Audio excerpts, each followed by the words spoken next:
Uma noite em Barcelona, Gael, um empresário com fama de intocável, perde o controle e aperta o pescoço de sua esposa grávida, acreditando que pode humilhá-la e calá-la, mas não sabe com quem se enfrenta. Inés não é qualquer mulher. É aquela que se atreve a levantar-se e desafiar não só a traição de seu marido, mas também a manipulação de sua amante e o julgamento de toda uma cidade. O que segue é uma luta intensa, um percurso de medo e dignidade, de poder e verdade, onde a justiça se abre caminho embora doa. Creia-me, você não verá o final chegar até que cheguemos juntos. Conte-nos a hora e o lugar de onde você nos ouve. Deixe seu comentário abaixo, nos encantará saber de você. O luxo da avenida mais elegante de Barcelona brilhava para fora, mas no interior da casa, Montoro reinava um silêncio gelado. Essa mesma tarde, Gael havia regressado de seu escritório no distrito tecnológico, trajado, com o celular grudado à mão, como se fosse uma extensão de seu corpo. Inés Valcarcel o observou desde o umbral da sala, com as mãos apoiadas em seu ventre abultado de 7 meses. O eco distante dos carros e dos turistas no Passeig de Gràcia não conseguia preencher o vazio que crescia entre eles. O ar-condicionado zumbava suave, mas não bastava para acalmar a tensão. Inés levava semanas notando a distância. As mensagens de Gael chegavam cada vez mais tarde. Suas respostas eram frias e sempre tinha uma reunião, um compromisso, uma desculpa. Aquela tarde quis tentar a sorte, talvez recuperar um fragmento do que haviam sido. Aproximou-se com voz suave. Gael, você pensou no que falamos, em passar juntos a verbena de San Juan? Ele nem sequer levantou o olhar da tela. Respondeu com um "já veremos", que soou mais a rejeição do que a promessa. Sentou-se à mesa, provou 2 bocados de salada e deixou o prato a meio comer. Inés tentou romper o silêncio. Lembro quando íamos à praia da Barceloneta, quando ficávamos até tarde olhando os fogos de artifício. Gael levantou as sobrancelhas. Apenas esboçou um gesto e murmurou que estava cansado, que na segunda-feira tinha conselho de administração. Depois se levantou, colocou o celular boca para baixo e caminhou para a sala como se a conversa lhe sobrasse. Inés o seguiu, decidida a não deixar escapar a ocasião. A sala conservava o mesmo ordem de sempre. Sofás de couro, estantes com livros de arquitetura, uma lâmpada de pé acesa. Mas algo havia mudado.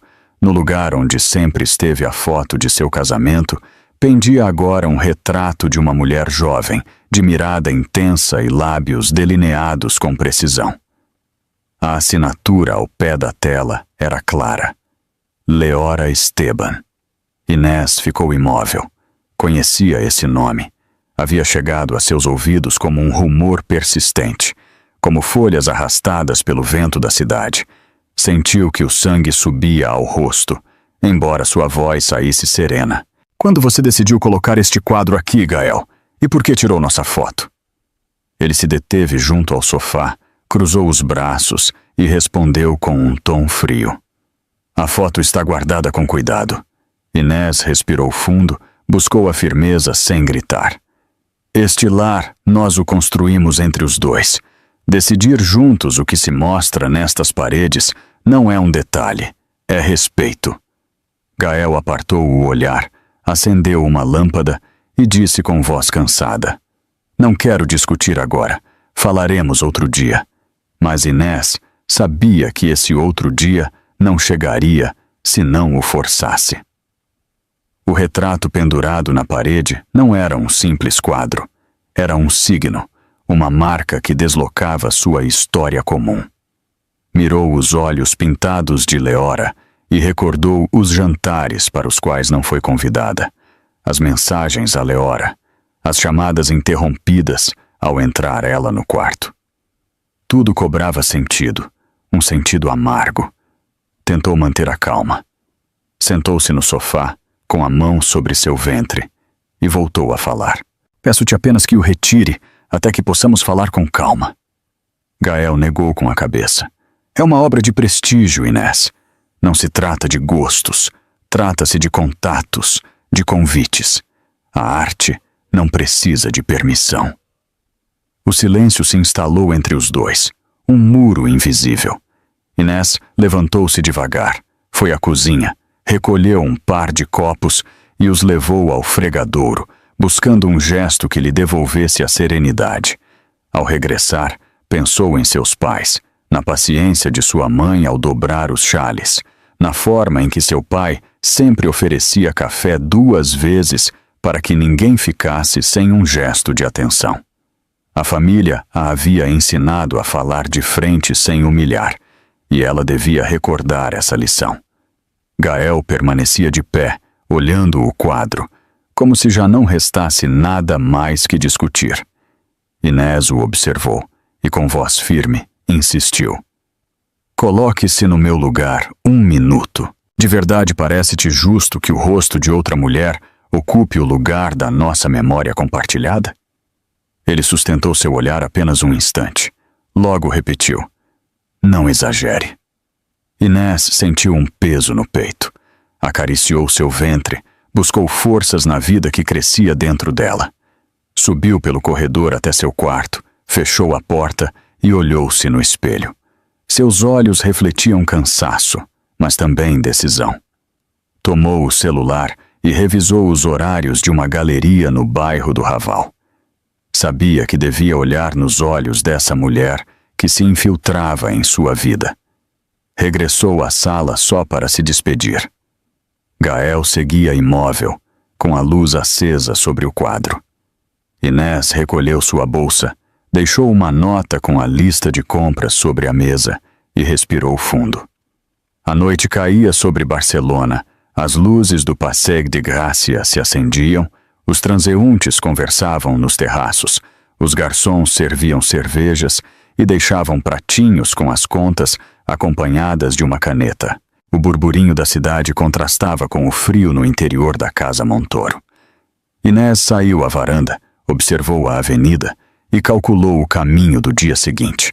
Fechou os olhos e sussurrou para si, apenas audível, como um segredo que só seu coração podia escutar. Tinha que falar com ela. Inés sente um nó no estômago. Esse quadro é mais que pintura, é uma declaração de guerra. As fogueiras já começavam a se levantar nas praias, promessa de festa e fogo. No coração de Barcelona, o ar impregnava-se do burburinho de junho, com turistas percorrendo as ramblas e vizinhos preparando sacos de bombinhas para a verbena. Inés Valcárcel caminhava pelo bairro da Barceloneta, tentando distrair-se com o mar, enquanto a brisa cálida movia suavemente seu vestido. Em seu ventre de 7 meses, o menino se agitava como se também sentisse a tensão que não a abandonava. Mirava ao seu redor e tratava de recordar a alegria de anos atrás, quando esperava com ânsia a chegada de San Joan junto a Gael. O quadro de Leora seguia na sala, observando Inés como uma testemunha incômoda. Aquela imagem a perseguia inclusive longe de casa. Deteve-se na areia úmida, respirou fundo e disse para si que ainda podia salvar o que restava de seu casamento. Quizás, com um pouco de esforço, as coisas voltariam ao seu curso. Sacou o celular de sua bolsa e escreveu para Gael. Você gostaria de vir à praia esta tarde? Jantamos algo juntos? O mensagem tardou em receber resposta, e quando chegou foi breve. Tenho reuniões. Não posso. Apesar da negativa, Inés não quis render-se. Esperou-o em casa nessa mesma noite e propôs-lhe outra ideia. Poderíamos ir amanhã jantar umas tapas em um quiosque, logo ver os fogos como antes. Gael, sentado frente ao computador, apenas levantou a vista. Não sei, estou muito ocupado. Já veremos. Inés insistiu com voz calma. Lembra de quando ficávamos até tarde, quando ríamos na areia como 2 adolescentes? Ele suspirou. Fechou o laptop com um gesto brusco e disse: "Não dramatize, Inés. Tenho coisas mais importantes." A ferida foi sutil, mas profunda. Inés guardou silêncio, embora por dentro uma mistura de tristeza e raiva se acendesse. Caminhou para a janela, observou a cidade iluminada e pensou em seu pai, em como sempre lhe falava do valor da paciência. Recordou também Mateu Baeza, o amigo jornalista de sua família, que tantas vezes havia criticado a frivolidade do mundo da arte. Por um instante considerou chamá-lo, contar o que estava ocorrendo, mas em seguida conteve-se. Não queria expor ainda a intimidade de seu lar. No dia seguinte, Inés regressou a Barceloneta sozinha. O passeio marítimo estava abarrotado. Crianças corriam com luzes acesas e um grupo de jovens ria enquanto acendia uma fogueira pequena junto às rochas. Inés sentou-se em um banco e pediu uma cerveja em um quiosque próximo. O garçom lhe sorriu, deixou a cerveja sobre a mesa com um pratinho para a gorjeta e desejou-lhe: "Que desfrute a verbena, senhora." Ela agradeceu com um sorriso cansado e bebeu um gole. O sol escondia-se lentamente, tingindo de laranja o horizonte. Inés observava as famílias que estendiam mantas sobre a areia, sacavam sanduíches de presunto e garrafas de cava. Ao seu lado, um casal idoso dava as mãos enquanto compartilhavam uma porção de lulas fritas. Inés sentiu um nó na garganta. Aquela cumplicidade simples era justo o que sentia falta. Sacou seu caderno de notas, o mesmo em que costumava anotar ideias de suas aulas de arte, e escreveu: "Não quero perder-me, não quero converter-me em uma sombra." Mirou as palavras e as sublinhou com força, como se esse gesto lhe devolvesse algo de controle. Horas depois, já de volta em casa, tentou falar com Gael uma vez mais. "Amanhã será a verbena. Poderíamos ir à praia, embora seja só um pouco." Ele respondeu sem olhá-la: "Tenho um jantar com colecionadores. Não me insista." Ela guardou silêncio, mas a decepção se refletiu em seus olhos. O dia de San Joan amanheceu caloroso. Inés vestiu-se com um vestido amplo e decidiu sair sozinha. Caminhou pelas ruas do bairro gótico, escutando as guitarras de um grupo de rua. Em uma esquina, uma mulher idosa acendia uma vela frente a uma pequena capela, e esse gesto simples comoveu Inés. Pensou em sua mãe, na força das tradições, em como um ato humilde podia sustentar um coração cansado. Ao cair da noite, a praia da Barceloneta era um fervilhar de vida. Fogueiras iluminavam a areia, os fogos de artifício estouravam no céu, e o mar devolvia lampejos de luz. Inés caminhava descalça sobre a areia úmida, observando como os jovens saltavam sobre as chamas e pediam desejos ao fogo. Uma vizinha ofereceu-lhe um pedaço de coca de San Joan com pinhões, e ela aceitou agradecida. O sabor doce a reconfortou, embora só por um instante. Enquanto o céu enchia-se de cores, sacou o celular e viu uma nova mensagem de Gael. "Não me espere acordada." Aquelas palavras caíram sobre ela como um balde de água fria. Sentou-se na areia com a coca ainda na mão e pela primeira vez em muito tempo deixou que as lágrimas fluíssem sem conter-se. O retrato de Leora seguia pendurado na sala de sua casa. E agora, sob o resplendor das fogueiras, Inés compreendeu que esse quadro não era uma anedota. Era a sombra de uma batalha que estava a ponto de começar. Inés, sozinha no terraço, vê um casal idoso brindar e pergunta-se quando deixou de existir a cumplicidade em seu casamento. As luzes da sala de jantar brilhavam sobre taças de vinho, mas as palavras cravavam-se como facas invisíveis. A casa Montoro havia se vestido de gala essa noite. As cortinas estavam abertas, deixando ver, desde o Passeig de Gràcia, o movimento elegante de garçons que serviam bandejas de presunto ibérico e taças de cava. No centro da sala, uma mesa comprida esperava os convidados, empresários, críticos de arte e um par de colecionadores estrangeiros. O ambiente cheirava a prestígio, mas para Inés Valcárcel, cada gesto resultava em uma prova amarga. Havia se preparado com cuidado, escolhendo um vestido azul escuro que dissimulava sua gravidez avançada, mas que lhe devolvia algo de dignidade frente aos olhares indiscretos. Caminhou com passo sereno até a mesa, saudou com um boa noite os convidados e obrigou-se a sorrir. Gael Montoro, seu marido, exercia o papel de anfitrião com a soltura de sempre. Vestia um terno impecável, falava com fluidez de investimentos e de novas oportunidades, enquanto segurava uma taça como se o mundo estivesse em suas mãos. O retrato de Leora Esteban, pendurado na sala, convertia-se em um terceiro convidado invisível, lembrando a Inés a ferida que não fechava. Essa noite, no entanto, havia algo pior. A própria Leora estava ali, presente, sentada à direita de Gael. Vestia um vestido de seda clara, sua cabeleira solta caía sobre os ombros, e cada vez que sorria, parecia atrair a atenção de todos. Fingia modéstia, mas seus olhos brilhavam com um triunfo apenas dissimulado. Inés sentou-se frente a eles, tentando manter a compostura. Os convidados iniciaram conversas sobre arte contemporânea, sobre os novos movimentos no mercado internacional e sobre as tendências de galerias em Berlim e Paris. Gael tomou a palavra e apresentou Leora. Apresento-lhes a inspiração do meu novo projeto. Sua obra mudou minha forma de entender a pintura. O murmúrio percorreu a mesa. Alguns críticos assentiam, outros trocavam olhares cúmplices. Inés apertou os lábios, cravou a vista em seu prato e disse a si mesma que devia resistir.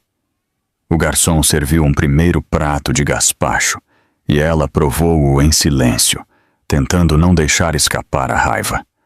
Durante o jantar, Gael falava com entusiasmo da próxima exposição de Leora no bairro do Raval. Será um acontecimento, dizia, um passo decisivo para situar Barcelona no centro da vanguarda. Inés escutava como se cada palavra fosse um golpe. Uma mulher idosa, colecionadora de arte, dirigiu-se a Inés com amabilidade.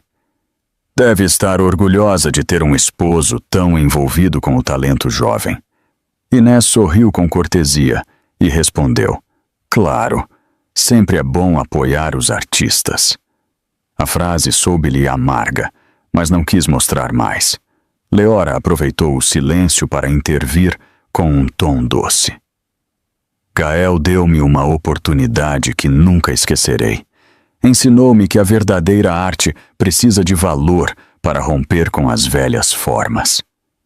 Seus olhos pousaram um instante em Inés, como se essas palavras fossem uma mensagem dirigida só a ela. Inés manteve a calma, bebeu um gole de água e repetiu para si que não devia cair em provocações. No entanto, a tensão notava-se no ar. O garçom trouxe bandejas com robalo ao forno e verduras assadas, e os convidados comentaram quão bem estava preparado o vinho branco. Tudo seguia com aparência de normalidade, mas dentro de Inés fervia a indignação. Gael levantou a taça de cava, pediu silêncio e, olhando para todos, pronunciou com voz firme: Quero brindar por quem sabe dar nova vida, como Leora. As taças ergueram-se, os sorrisos multiplicaram-se, e o som do cristal ressoou na estância. Inés sentiu que o chão se movia sob seus pés. Baixou o olhar para conter as lágrimas. Não queria dar espetáculo diante dos convidados. Os murmúrios encheram o ar.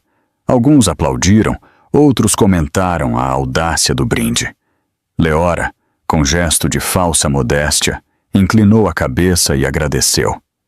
Obrigada, de verdade. Emociona-me seu apoio.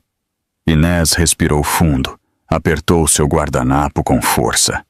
Recordou as palavras de sua mãe sobre a dignidade, sobre não rebaixar-se ante ninguém. Disse a si mesma que essa batalha não podia perdê-la em público, que devia guardar a calma, embora por dentro se rompesse. O jantar continuou com sobremesas de creme catalão e café. Os convidados falavam de investimentos, de futebol, das próximas viagens a Londres. Inés mal participava. Mirava o relógio e desejava que terminasse aquela velada interminável. Quando os últimos cafés foram servidos, Gael levantou-se, rodeou a mesa e colocou uma mão sobre o ombro de Leora. Esse gesto, tão evidente, provocou um murmúrio mais intenso entre os assistentes. Inés baixou a cabeça uma vez mais, com a respiração contida, enquanto seu coração golpeava com força. Gael levanta a taça e diz em voz alta: "A quem sabe dar nova vida, como Leora." Inés baixa o olhar para conter as lágrimas. Leora olha-a fixamente e sorri com uma segurança inquietante, como se já tivesse vencido. O aplauso dos convidados apagou-se, mas o sorriso de Leora ardia como uma chama que não se apaga.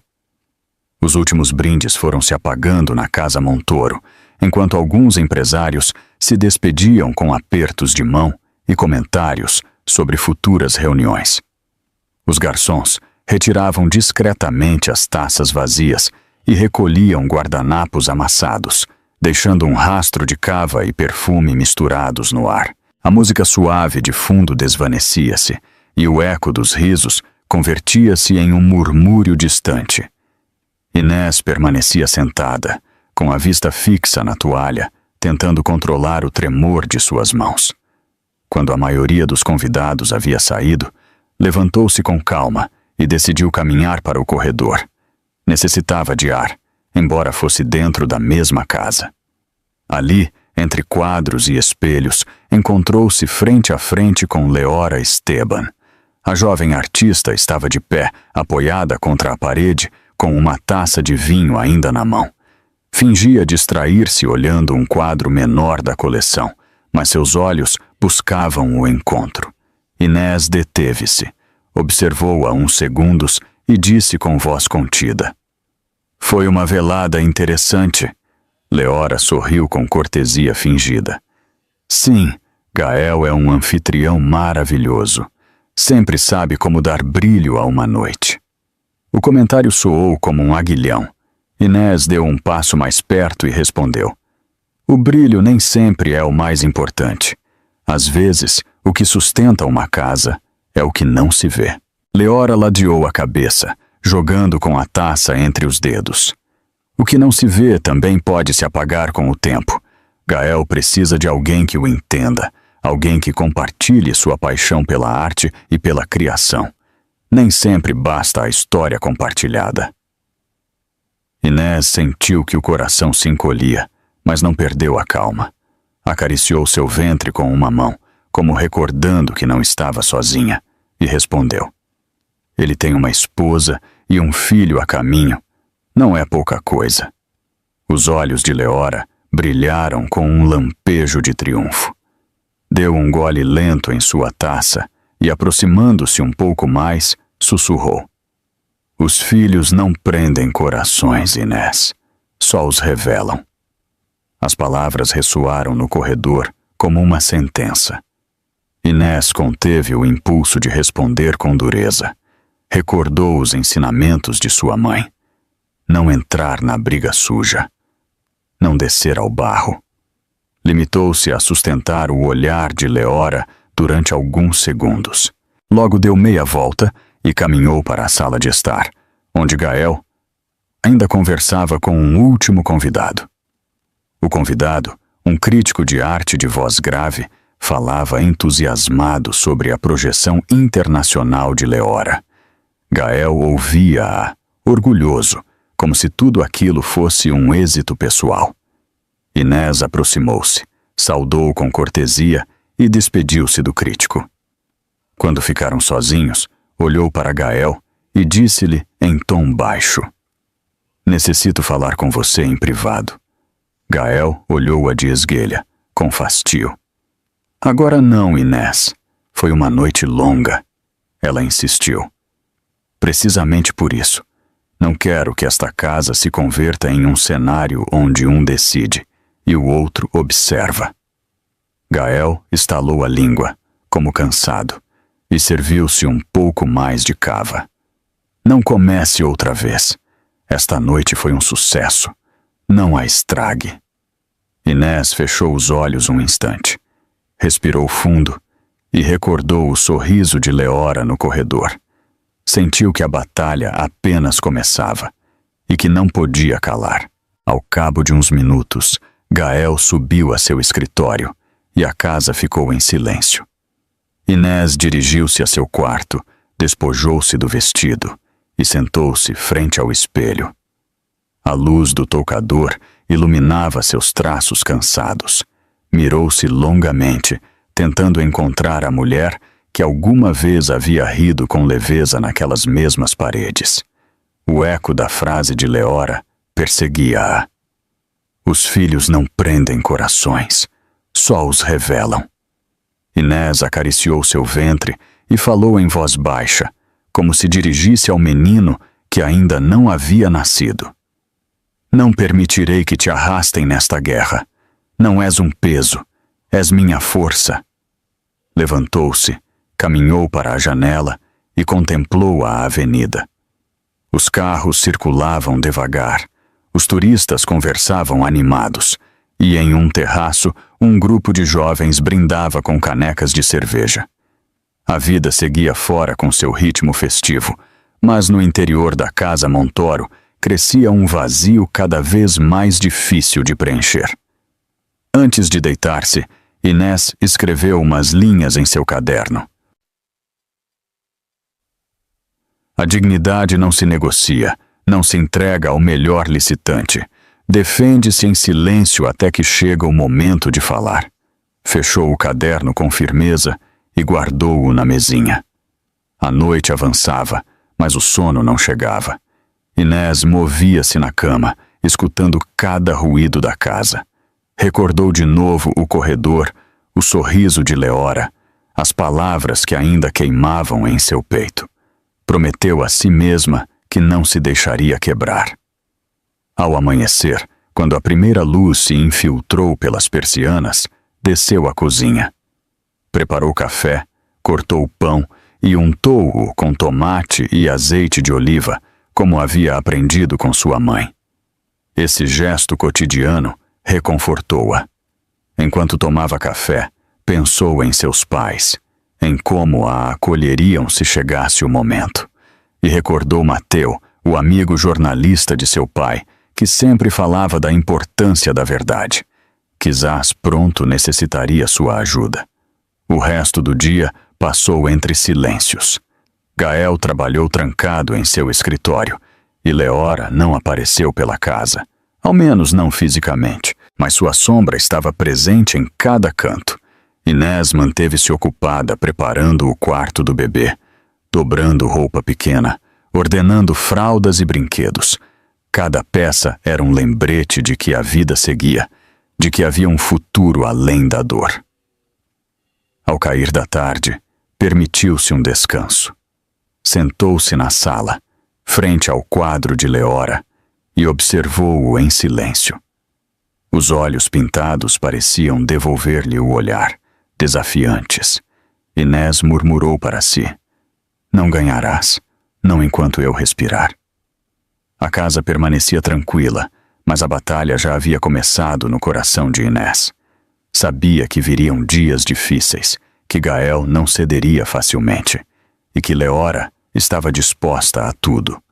Mas também sabia que não estava disposta a render-se. Leora, sem perder o sorriso, sussurra: "Os filhos não prendem corações, Inés. Só os revelam." Inés sente um calafrio. Compreende que não é um simples affair, mas uma ameaça calculada. O céu de Barcelona estourava em cores, enquanto o mar iluminava-se com fogueiras. Era a noite de San Juan, e a cidade inteira parecia entregar-se a uma celebração que unia o antigo com o presente. Nas praias da Barceloneta erguiam-se fogueiras feitas com madeiras velhas, portas rompidas e móveis arrastados dos bairros, e as famílias reuniam-se em torno do fogo, como se de um rito ancestral se tratasse. Inés Valcárcel caminhava entre a multidão com o passo lento que lhe impunha sua gravidez avançada, sentindo como a vida em seu ventre respondia a cada vibração de bombinha no ar. Ao seu redor, a alegria era contagiosa. Grupos de jovens saltavam sobre as chamas rindo, com garrafas de cava na mão. As crianças corriam com luzes acesas, desenhando círculos luminosos na escuridão. Os casais abraçavam-se, olhando o céu iluminado por fogos de artifício. Mas em meio a essa multidão vibrante, Inés sentia-se sozinha, isolada dentro de um mundo que parecia pertencer a outros. Caminhou até uma zona mais tranquila da praia e sentou-se sobre uma manta que havia trazido consigo. Observou as chamas de uma fogueira próxima e, nesse fogo, acreditou ver a metáfora de sua própria vida. Um ardor que consumia tudo. Um calor que podia destruir se não encontrasse curso. Enquanto contemplava o mar, uma vizinha sorridente aproximou-se e ofereceu-lhe um pedaço de coca de San Juan com pinhões. Inés agradeceu com um sorriso tímido, aceitou o doce e provou-o. O sabor lembrou-lhe as noites de sua infância, quando com seus pais e seu irmão pequeno celebravam a verbena no povoado de seus avós, acendendo uma fogueira no pátio e compartilhando canções. Esse recordação encheu-a de nostalgia, mas também de força.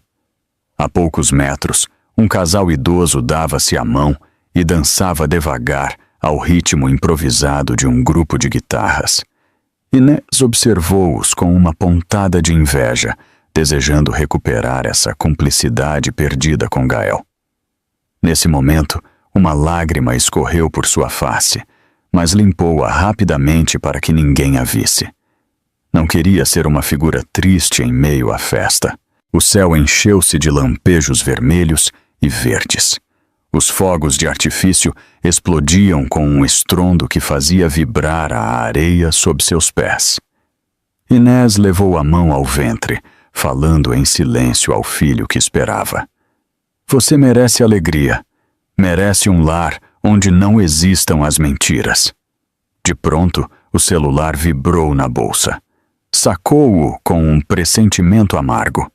Era uma mensagem de Gael. Não me espere acordada. Inés sentiu que aquelas palavras eram como água gelada derramada sobre o coração. Guardou o telefone sem responder e durante um instante pensou em levantar-se e ir embora, mas suas pernas negavam-se a mover-se. Um grupo de vizinhos, reunidos ao redor de uma fogueira maior, começou a cantar canções populares. Entre as vozes, infiltrava-se uma reza breve. Uma mulher idosa elevava a vista ao céu e pedia saúde para sua família. Inés escutou com atenção, e aquele gesto simples comoveu-a. Fechou os olhos e, em silêncio, pediu também força para seguir adiante. As horas avançaram. A areia estava coberta de restos de bombinhas e papéis queimados. A festa seguia, mas Inés já não encontrava consolo no ruído. Recolheu sua manta, levantou-se com esforço e empreendeu o caminho de regresso. A cada passo, o eco dos risos e os estouros acompanhavam-na, recordando-lhe o contraste doloroso entre a felicidade coletiva e a solidão de seu casamento. Ao chegar em casa, o silêncio recebeu-a como um muro.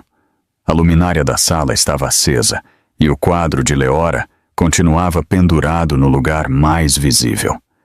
Inés deixou a bolsa sobre a mesa e aproximou-se da tela. Observou-a fixamente, sentindo que esses olhos pintados desafiavam-na com descaro. sussurrou com voz firme. Isto não é arte inocente, é uma declaração. Subiu lentamente a seu quarto, sentou-se na cama e abriu seu caderno. Escreveu: Não quero converter-me em uma sombra. A fogueira desta noite mostrou-me que o fogo destrói, mas também purifica. Não posso seguir calada. Fechou o caderno, guardou-o na mesinha e apagou a luz. Enquanto tentava conciliar o sono, as explosões dos fogos de artifício chegavam ao longe, misturando-se com o murmúrio da cidade acordada.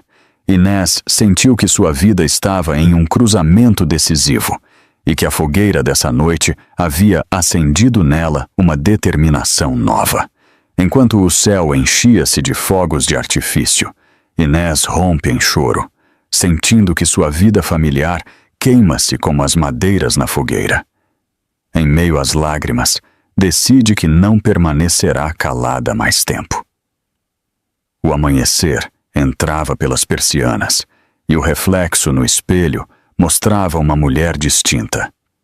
Inés Valcarcel levava horas sem dormir, repassando uma e outra vez a humilhação da noite de San Joan e as frases que Leora havia deixado cair com a crueldade de quem sabe que tem vantagem. Levantou-se, vestiu-se com um vestido ligeiro e desceu à sala. O quadro seguia ali, imponente, como um desafio. A casa Montoro amanhecia em silêncio, embora essa calma fosse apenas uma antessala da tormenta. Gael apareceu pouco depois, com gesto sério, olheiras marcadas e o celular na mão. Inés esperava-o sentada no sofá, o caderno aberto sobre os joelhos. Necessitamos falar, disse com um tom firme, sem elevar a voz. Gael deixou o celular na mesa e respondeu com frieza. Outra vez o mesmo? Estou cansado de censuras. Inés olhou-o diretamente nos olhos. Não é uma censura, é uma exigência. Retire esse quadro da nossa sala. Não pode substituir nossa história pela imagem de outra mulher. Gael riu com amargura. Segue sem entender. Não se trata de ciúmes, trata-se de prestígio. A arte abre portas, coloca-nos em círculos onde se decide o futuro. Não vou esconder a obra de Leora por seus caprichos. Inés apertou o caderno entre as mãos. Não é um capricho, é respeito. É nossa vida o que está em jogo. O que pensará quando nosso filho perguntar quem é a mulher do quadro? Gael levantou a voz. Basta. Não dramatize. É você que destrói a calma com suas exigências. O eco de sua discussão estendia-se pela estância quando, de pronto, a porta da sala abriu-se. Leora Esteban apareceu com passo seguro, levando na mão uma pasta de couro. Perdão, esqueci de entregar-te este dossiê da galeria, disse com voz doce, fingindo surpresa ao encontrar Inés ali. A cena tensou-se ao instante. Inés levantou-se de golpe, a indignação refletida em seu rosto. Também entra sem anunciar-se? Esta não é sua casa. Leora baixou o olhar, fingindo inocência, e murmurou. Só queria ajudar, não busco problemas. Mas seus olhos brilhavam com um lampejo que delatava satisfação. Gael, crispado, defendeu Leora. Não a trate assim, Inés. Ela não tem culpa de suas inseguranças. Essa frase foi como um golpe invisível. Inés sentiu que o chão se abria sob seus pés, deu um passo atrás e respondeu com firmeza. Suas palavras dizem tudo. Já não sou sua companheira, sou um obstáculo para suas ambições. Gael perdeu o controle. Avançou para ela com os punhos apertados e, em um arranque de raiva, sujeitou-a pelo pescoço. Inés abriu os olhos de par em par, tentando respirar. Suas mãos buscaram afastá-lo, mas a força de Gael era desmedida. O mundo tornou-se borroso. Leora observava da porta, sem mover um dedo, e um sorriso fugaz desenhou-se em seus lábios. O ar faltava a Inés. Sentiu que o coração batia com desesperação, que o menino em seu ventre agitava-se com força. Com o pouco que lhe restava, logrou empurrar Gael contra a mesa de jantar. O golpe fê-lo retroceder o suficiente para que ela se soltasse e caísse no chão, ofegante. Nesse momento, um dos convidados, que ainda recolhia suas coisas no vestíbulo, escutou o estrondo. Entrou na sala e, ao ver a cena, gritou: "Basta! Vou chamar a polícia!" Correu pelo corredor, sacou seu celular e discou o número de emergências. Leora tentou detê-lo com palavras suaves, mas o homem ignorou-a. Minutos depois, o som das sirenes escutou-se ao longe. Inés, tremendo, incorporou-se como pôde e apegou-se a um pequeno terço que levava no bolso, um presente de sua mãe. Apertou-o com força, buscando calma em meio ao caos. Gael, de pé, respirava agitado, como se não entendesse o que acabava de fazer. Os agentes entraram com decisão. 2 aproximaram-se de Gael, pediram-lhe que levantasse as mãos e algemaram-no sem permitir-lhe escusas. Outro aproximou-se de Inés, que mal podia articular palavras. "Tranquila, senhora, já está a salvo", disseram-lhe enquanto a ajudavam a sentar-se. O convidado testemunha relatou o ocorrido, confirmando a agressão. Uma ambulância chegou pouco depois. Os médicos revisaram as marcas no pescoço de Inés, anotaram tudo no boletim de lesões e recomendaram transladá-la ao hospital para uma avaliação mais completa, tendo em conta sua gravidez avançada. Inés aceitou, e enquanto a acomodavam na maca, olhou uma última vez para a sala. Viu Gael escoltado para a patrulha, a cabeça baixa, o rosto desencadeado. Viu também Leora, de pé em um canto, com um gesto de falsa preocupação que não lograva ocultar a centelha de triunfo em seus olhos. O veículo sanitário avançou pelas ruas de Barcelona, atravessando o burburinho ainda aceso pela verbena. Os fogos de artifício seguiam estourando no céu, indiferentes ao drama que acabava de explodir na casa Montoro.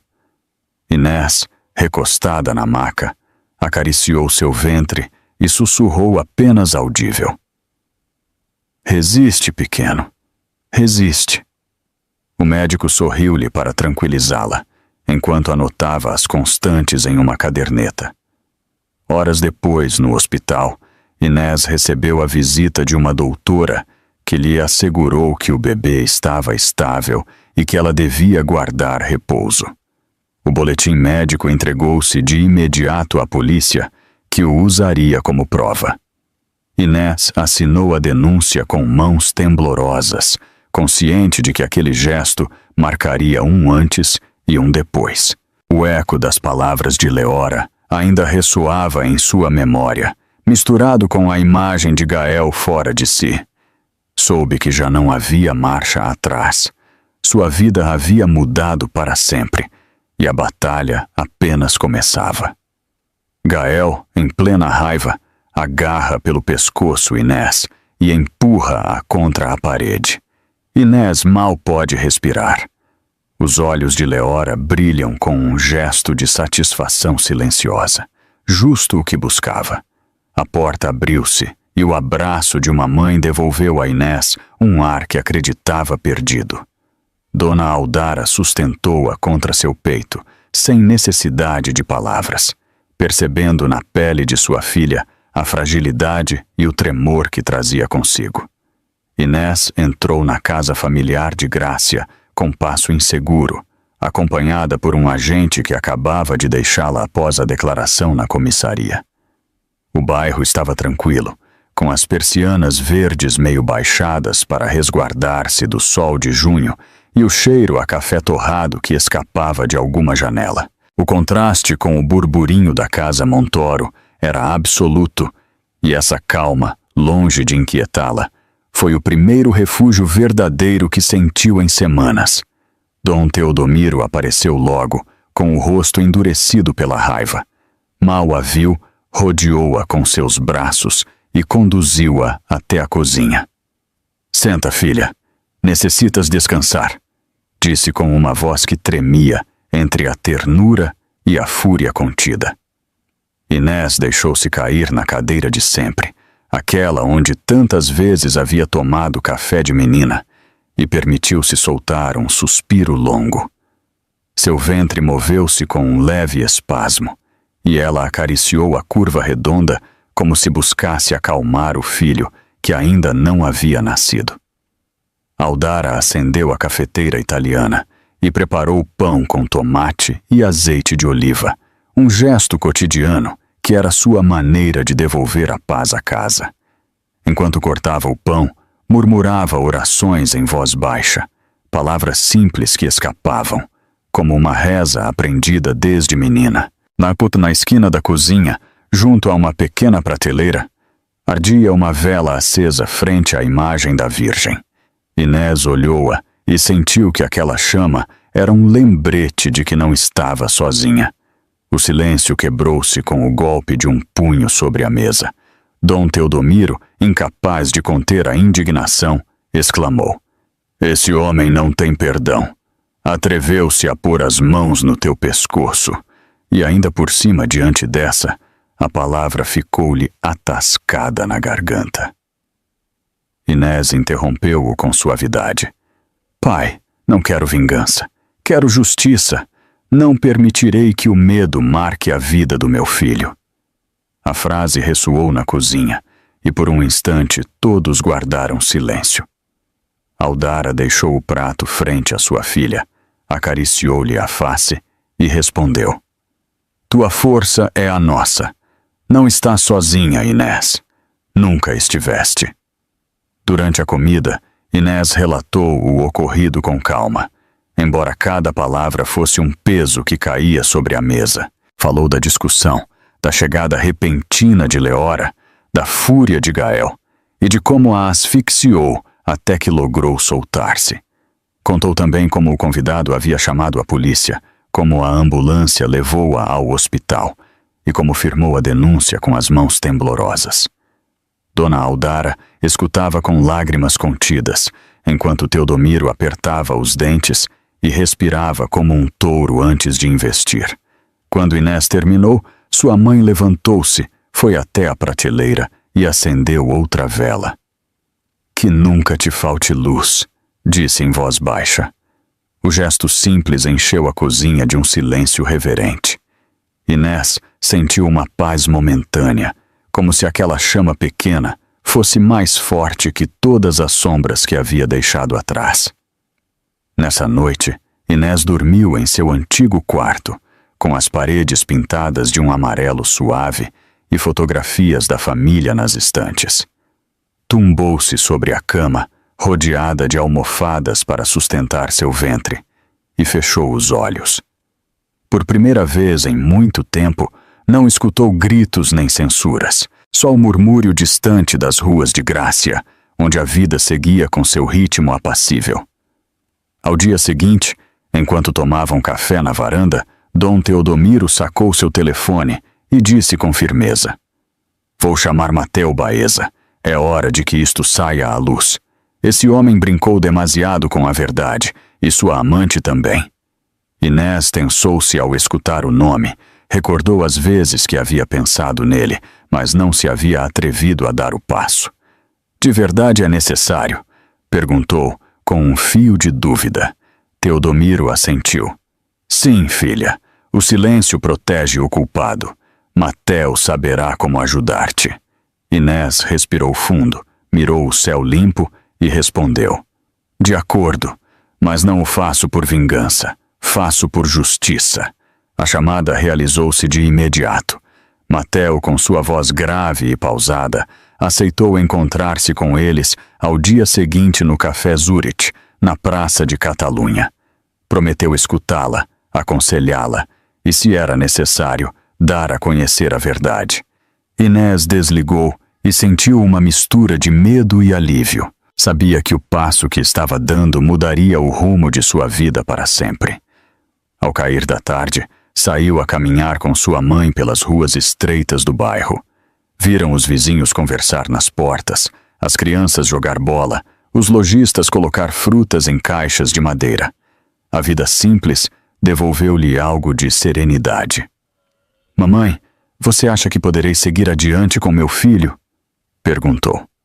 Aldara apertou-lhe a mão e respondeu. Sim, filha. A força de uma mãe ninguém a rompe. E aqui estaremos contigo. Essa noite, antes de dormir, Inés voltou a mirar a vela acesa junto à Virgem. Ajoelhou-se com dificuldade e murmurou uma oração curta. Dá-me forças para defender o que é justo. Não permitas que o medo me cale. Logo levantou-se, beijou a fronte de sua mãe e recostou-se com uma calma nova no coração. Inés decide em voz alta. Não quero vingança, quero justiça. Dom Teodomiro, toma o telefone. Vai chamar Matel Baeza. O burburinho da praça de Catalunha misturava-se com o tilintar de xícaras no café mais antigo da cidade. A manhã havia amanhecido clara e temperada, e o trânsito deslizava frente aos janelões do Café Zurich, como um rio incessante de gente e de ônibus. Inés Balcarcel chegou uns minutos antes da hora, acompanhada de Dona Aldara e Dom Teodomiro. Caminhava devagar, quase a termo, segurando com uma mão a zona baixa do ventre, enquanto com a outra aferrava-se à bolsa onde guardava seus papéis. Os garçons vestiam camisas brancas, chalecos escuros e uma pressa silenciosa. Colocavam pratinhos com contas nas mesas e deixavam canetas, esperando a gorjeta miúda que sempre cai nos cafés cêntricos. A Inés reconfortou a essa coreografia conhecida porque o mundo cotidiano, com seu ordem simples, devolvia-lhe um pouco de calma. Matel Baeza entrou sem alarde, com sua caderneta de capas pretas sob o braço e uma saudação breve a um garçom de confiança. Era um homem de voz grave, barba entrecana, passo lento e mirada atenta, dos que escutam antes de falar. Aproximou-se da mesa, apertou a mão de Teodomiro, beijou com respeito a Aldara na face e sentou-se frente a Inés. Obrigada por vir, disse Inés com um fio de voz. E Matel respondeu. Estou para escutar-te. Conta-me com calma, sem omitir detalhes, e faremos o correto. Pediram cafés e um par de copos de água. Enquanto o garçom anotava, Inés respirou fundo e, com um gesto quase imperceptível, apoiou melhor as costas contra o respaldo. Começou a relatar desde o princípio. O retrato de Leora, pendurado onde antes estava a foto de seu casamento, o jantar cheio de sorrisos ambíguos, o brinde que deixou-a sem ar, as palavras de Leora no corredor e, por fim, a agressão. Matel não interrompeu. Só assentia e tomava notas, desenhando pequenas setas que conectavam datas e nomes. Em 2 ocasiões, pediu-lhe precisão. Quem viu o gesto de Gael? Quem chamou a polícia? Inés respondeu com firmeza. O convidado, que ainda recolhia suas coisas, ouviu o estrondo e chamou. Os agentes chegaram, os médicos fizeram o boletim de lesões e ela firmou a denúncia. Aldara, que escutava com as mãos cruzadas sobre a bolsa, interveio para acrescentar um detalhe. O médico insistiu em que guardasse repouso. Faltam poucas semanas para o parto. Matel abriu a palma como quem recolhe uma evidência. Muito importante, senhora. Esse boletim médico é o pilar. Com isso e a testemunha, a ordem de afastamento provisória sustentar-se-á. Teodomiro apertou os lábios e mirou para a rua, como se buscasse conter uma raiva antiga. O que quero é que a verdade se saiba, disse. Que não convertam minha filha na culpada. Os cafés chegaram fumegantes, e o garçom deixou em cada pratinho uma conta com números arredondados. Inés não tinha fome, mas provou um gole. O amargor do café enraizou-a na cadeira. Tenho medo, reconheceu, olhando para Mateo. Não do que digam de mim, mas de que a manipulação dessa mulher acabe torcendo os fatos. Mateo apoiou a ponta da caneta na mesa. Não escreveu durante uns segundos. Observou-a com atenção. Escuta-me bem, disse por fim. Nestes casos, a pressa costuma ser de quem mente. Quererão ocupar espaço mediático antes de que você fale, para fixar um relato. Por isso necessito tua voz agora. Se decides falar, faremos com prudência, com respeito, sem expor tua intimidade nem comprometer o processo. Mas falaremos.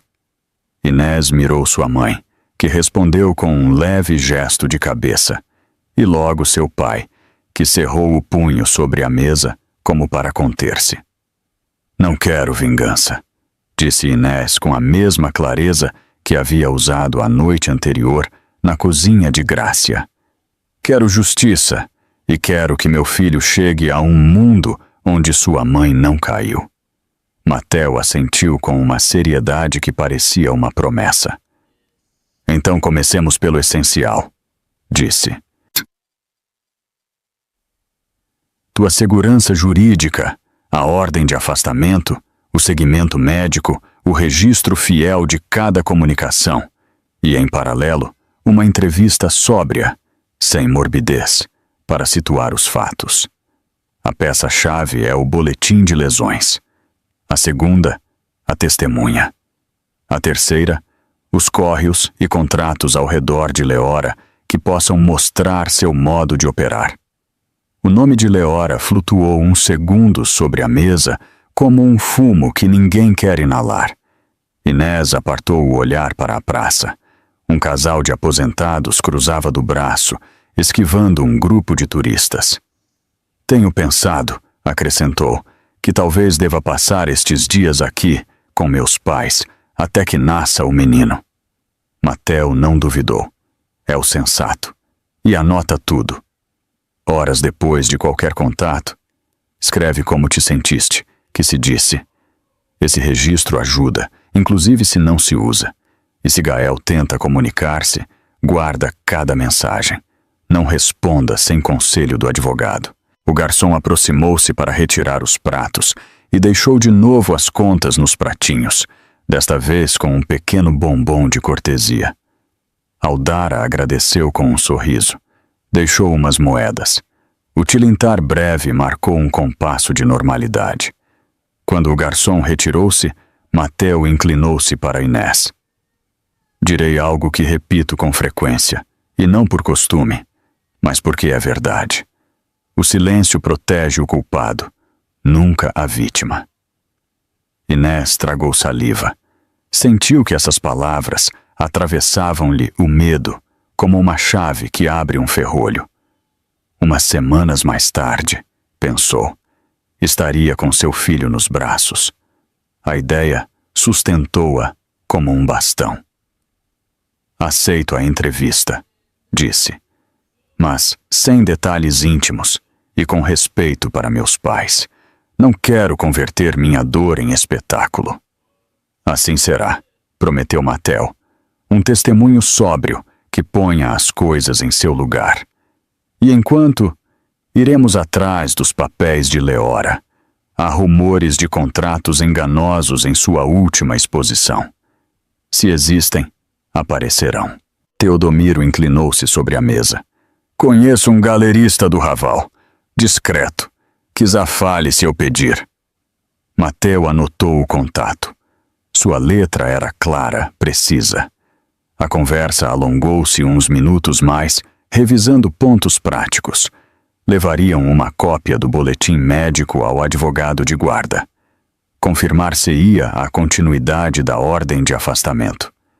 Estudar-se-ia se havia indícios de coações. Valorar-se-ia o estado emocional de Inés com o médico de família. Tudo dito sem dramatismo, com esse tom que alivia porque converte o caos em lista de coisas possíveis. Inés respirou melhor. Sinto-me mais acompanhada, disse, como se o chão voltasse a estar firme.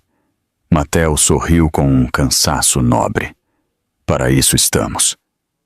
O relógio do local marcou o meio-dia e a luz fez-se mais viva nos janelões. Fora, a praça fervia com o ir e vir de gente que entrava e saía do metrô. Em uma mesa próxima, 2 estudantes discutiam sobre um exame. Em outra, uma mulher folheava o jornal do dia.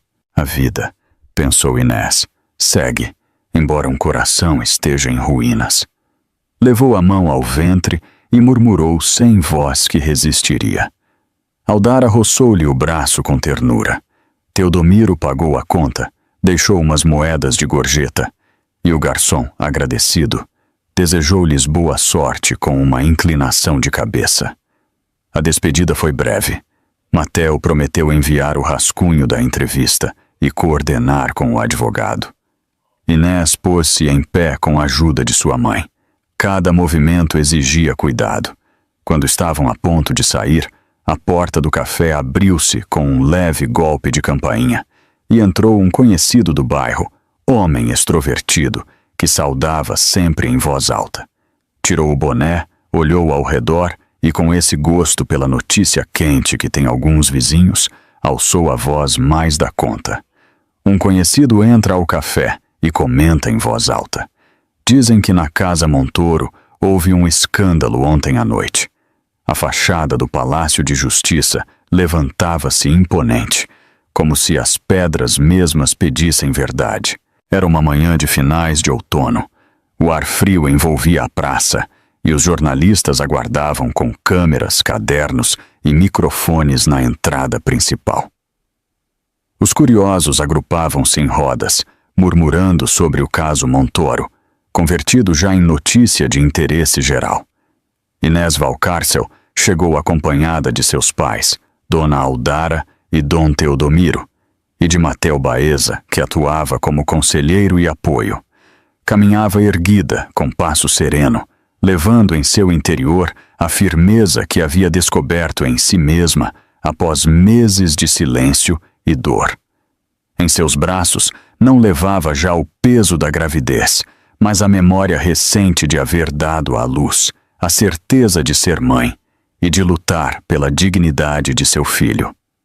Dentro do tribunal, a sala estava abarrotada. Os bancos enchiam-se de jornalistas, advogados, testemunhas e curiosos.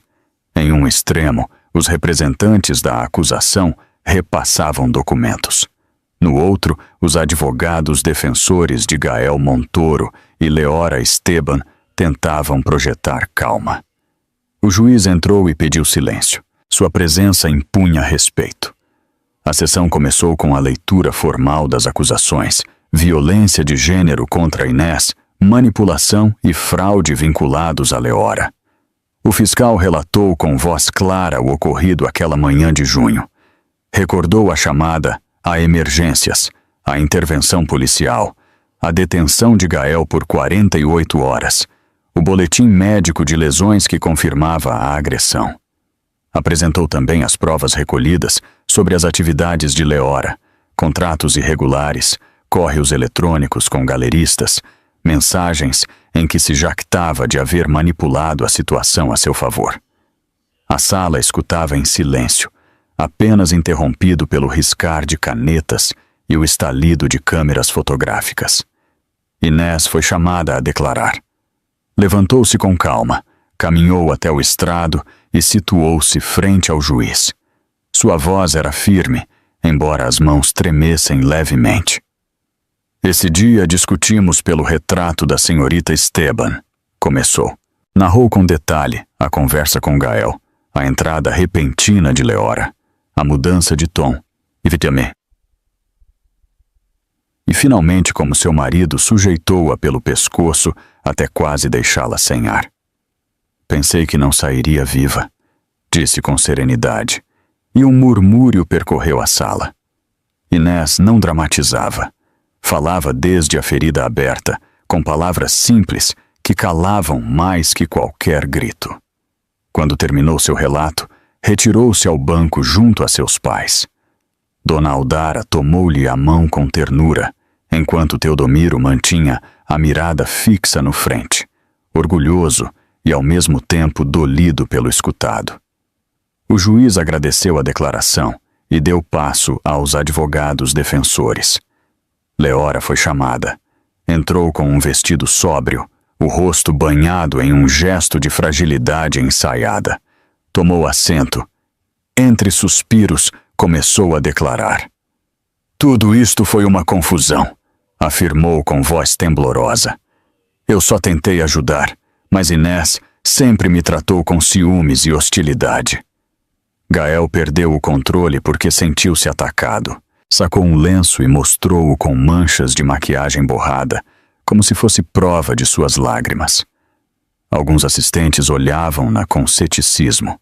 Outros, menos atentos, pareciam compadecê-la. O fiscal interrompeu-a com firmeza. Senhoria, trazemos provas que contradizem a versão da senhora Esteban. Apresentou correios eletrônicos em que Leora falava de apartar a esposa e de conseguir o posto que merecia. Exibiu contratos falsificados para uma exposição no Raval, com assinaturas que não correspondiam. Cada documento era um golpe que derrubava a fachada de inocência. Leora tentou negá-lo, mas suas respostas tornavam-se confusas. Então ocorreu o inesperado. Gael, sentado até então com a mirada baixa, pediu para intervir. Seu advogado duvidou, mas o juiz autorizou-o.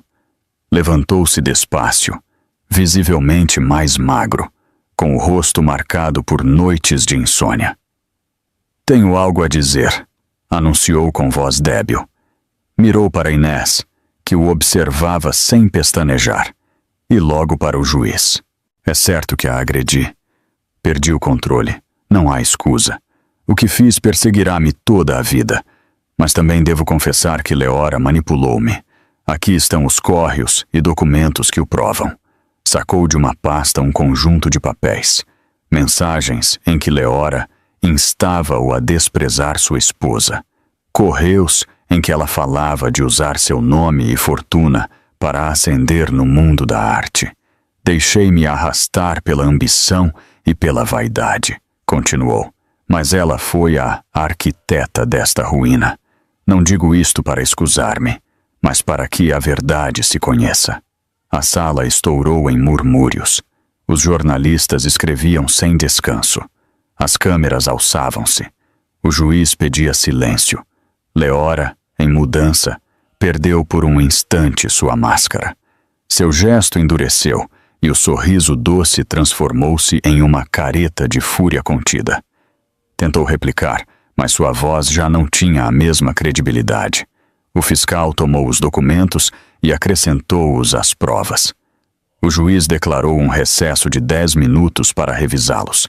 Durante esse breve parêntese, Inés respirou profundamente. Sabia que Gael não recuperaria o perdido, que seu arrependimento chegava tarde. Mas aquela confissão ao menos punha em claro o que havia intuído desde o princípio, que tudo havia sido um plano calculado por Leora. Ao reanudar a sessão, o juiz perguntou a Leora se desejava acrescentar algo. Ela negou com a cabeça, consciente de que as provas deixavam-na sem saída. A defesa tentou suavizar as acusações, mas o peso da fraude e das manipulações resultava demasiado evidente. Gael, por sua parte, voltou a sentar-se, afundado em sua própria culpa. O julgamento continuou com a declaração da testemunha que havia chamado a polícia aquele dia. Seu testemunho foi claro. Viu Inés cair ao chão, viu as marcas em seu pescoço e escutou Gael gritar. Não havia dúvidas. O boletim médico apresentado reforçou cada palavra. A tensão na sala era tal que o ar parecia espesso. Os jornalistas mal respiravam. Os familiares de Inés aferravam-se uns aos outros. O juiz, com voz grave, anunciou que o veredicto seria dado ao dia seguinte após analisar em detalhe as provas. Ordenou às partes retirar-se. Inés saiu do tribunal com passo sereno, rodeada por seus pais e por Matel. Fora, a praça fervia com murmúrios e perguntas de jornalistas, mas ela não respondeu. Caminhou reta, com a mirada fixa, consciente de que o pior havia ficado exposto. O fiscal apresenta correios e contratos falsos, assinados por Leora.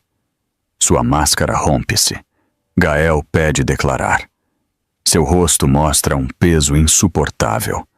As badaladas de meia-noite soaram, enquanto os fogos de artifício pintavam o céu sobre Barcelona.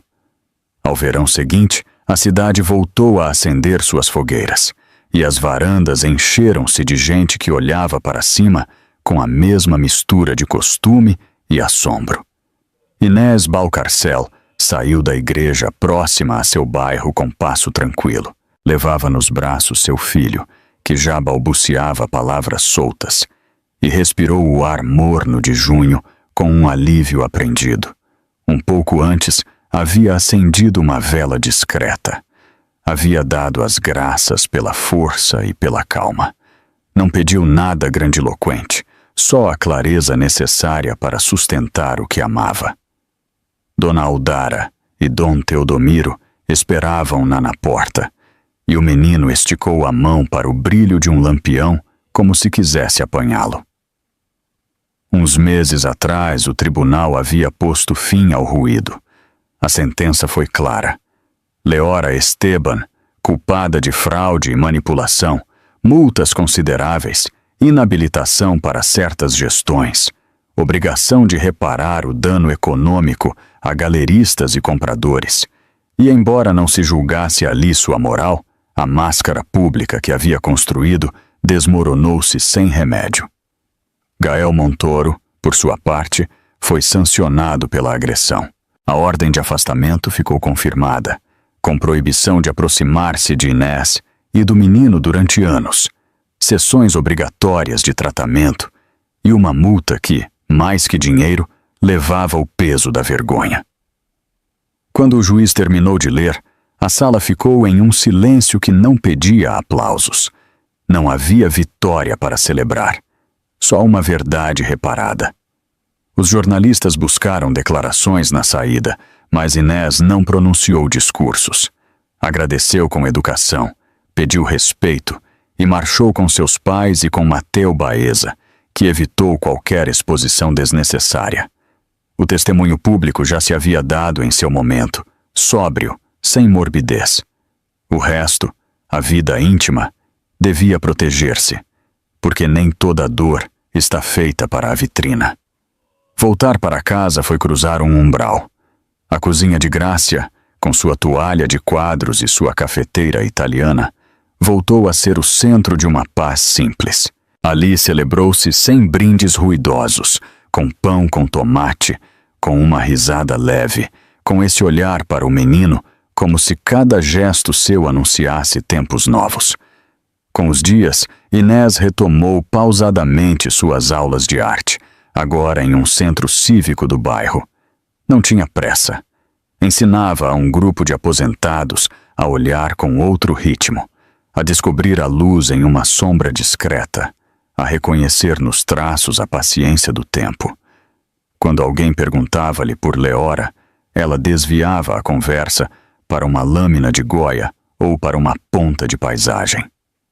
Falemos do que constrói, dizia com uma amabilidade firme. A reparação também consistia em escolher de que falar. Às vezes, ao cruzar a cidade, Inés passava frente à casa Montoro. Não se detinha. Só olhava um segundo as persianas fechadas e seguia adiante. Sabia por Mateu e pelos jornais que Gael havia vendido a propriedade para cobrir sanções e reorganizar sua vida. Também sabia que havia entregado sem resistência a custódia compartilhada proposta por seus advogados e recusada pelo juiz. Vista sua conduta, Gael, disseram. Assistia com disciplina às suas sessões obrigatórias. Algumas noites, segundo contaram vizinhos anônimos, via-se-lhe sair tarde de um centro de terapia com a cabeça baixa. A Inés, essas notícias não a consolavam nem a entristeciam. Só lembravam-lhe que cada qual paga seu preço e que o arrependimento, se é verdadeiro, vive-se em silêncio. Na véspera de São João, Mateo passou pela casa de Grácia com um envelope. São as últimas gestões, disse. Cópias da sentença, atualização da ordem, fechamento de trâmites. Inés firmou onde correspondia e logo ofereceu-lhe uma xícara de café. Falaram de assuntos comuns, do bairro, de um artigo sobre museus que ele preparava. Fiz-te caso com as aulas, sorriu Inés. Os alunos ensinam-me mais do que eu a eles. Mateo levantou a xícara em gesto de brinde, pelo que cresce com paciência. Quando despediu-se, Aldara acompanhou-o à porta e deixou em sua mão um pacotinho de coca de pinhões embrulhada em papel. Essa forma antiga de dizer graças que não se esquece. Essa noite, a praia encheu-se de gente. Inés e seus pais desceram com o menino em um carrinho e apartaram-se das fogueiras grandes para buscar um canto onde o ar corresse melhor. Os vizinhos compartilhavam sanduíches. Uns rapazes tocavam a guitarra e um casal idoso girava lentamente na areia com uma ternura que parecia haver resistido a todos os invernos. Inés mirou seus pais e sentiu que essa dança simples pertencia-lhes também. Lembras-te, mãe?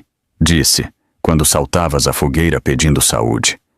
Aldara riu, tapou a boca por pudor, e Teodomiro comentou com orgulho que esse ano não saltaria por prudência, mas que o desejo estava igual de firme. O menino palmeou quando um foguete subiu reto e estourou com um trovão redondo. Inés alçou-o um pouco e falou-lhe ao ouvido como quem conta um segredo. Isto que vês, filho, é a cidade celebrando que seguimos. Não havia rancor em sua voz, só uma gratidão quieta. Recordou de golpe a manhã do julgamento, a voz de Gael reconhecendo sua culpa, aquela pasta entregue com mãos torpes.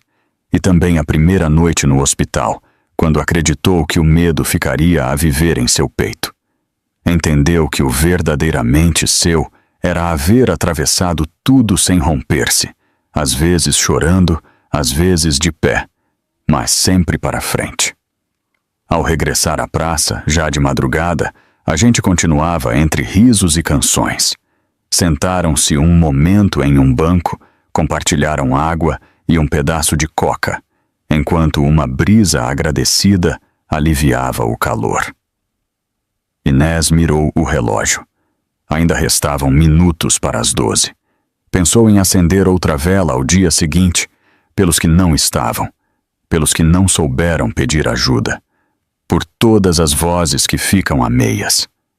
Sua mãe, sem que ela dissesse nada, tomou-lhe a mão. Seu pai apartou-se um pouco para dar-lhes intimidade, olhando as luzes como se fizesse guarda. Soaram por fim as badaladas, uma atrás da outra, marcando a hora. Os fogos voltaram a vestir o céu. Alguém aplaudiu com entusiasmo. Inés pôs-se em pé, estreitou seu filho contra o peito e moveu-o com uma cadência antiga. A seu lado, Aldara e Teodomiro fecharam os olhos um instante, em silêncio, como quem diz graças sem palavras. Não houve discursos nem promessas solenes. O futuro, pensou, faz-se com passos pequenos. Caminhou despacio para o centro da praça, recolhendo na bolsa os papéis que Mateo havia deixado essa tarde, como se guardasse uma ferramenta. Deteve-se e mirou ao redor. A cidade, sua família, sua própria voz. E então, com a serenidade de quem se sabe em seu sítio, Inés sussurra para si. A verdade sempre resiste.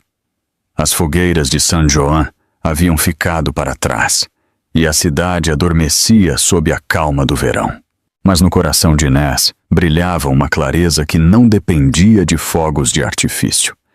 Depois de meses de dor, de silêncios e de enfrentar-se à traição, encontrou no abraço de sua mãe, na paciência de seu pai e no nascimento de seu filho, a certeza de que a vida não se detém, embora os muros de uma casa pareçam derrubar-se. A justiça falou com sua voz seca. Os jornais recolheram manchetes, mas o que permaneceu foi algo mais profundo. A dignidade recobrada de uma mulher que soube levantar-se quando queriam fazê-la invisível. Deste relato fica um eco sereno. Recorda-nos que a verdadeira força nem sempre se mede em vitórias públicas, mas na capacidade de resistir e de reconstruir o íntimo, o cotidiano. O arrependimento tardio de Gael ensina-nos que a ambição sem raiz acaba vazia, e a máscara de Leora adverte-nos que o engano sempre se quebra quando a luz entra pela fresta mais pequena. Mas por cima de tudo, fica a imagem de Inés sustentando seu filho, rodeada de seus pais, caminhando para um futuro em que a família, o afeto e a verdade pesam mais que qualquer prestígio passageiro. Como costuma dizer-se em voz baixa em tantos lares espanhóis, a casa pode arder, mas enquanto houver mãos que se estendam, sempre haverá um lar onde voltar. E talvez esta seja a ensinança mais simples e ao mesmo tempo mais funda. O amor, quando se cuida com humildade, é capaz de reparar as fraturas mais hondas, igual que uma vela acesa em silêncio pode guiar na escuridão de uma igreja. Um gesto de ternura pode abrir caminho nos momentos mais incertos de nossa vida. Ao fechar este relato, convém guardar um instante para olhar ao redor e reconhecer os pequenos dons que nos sustentam. Uma palavra amável, uma comida compartilhada, uma recordação que nos devolve o fôlego. Se esta história tocou alguma fibra de seu coração, compartilhe-a como se compartilha um pedaço de pão na mesa. Quizás assim outra pessoa encontre também a força para crer que a verdade, ao final, sempre resiste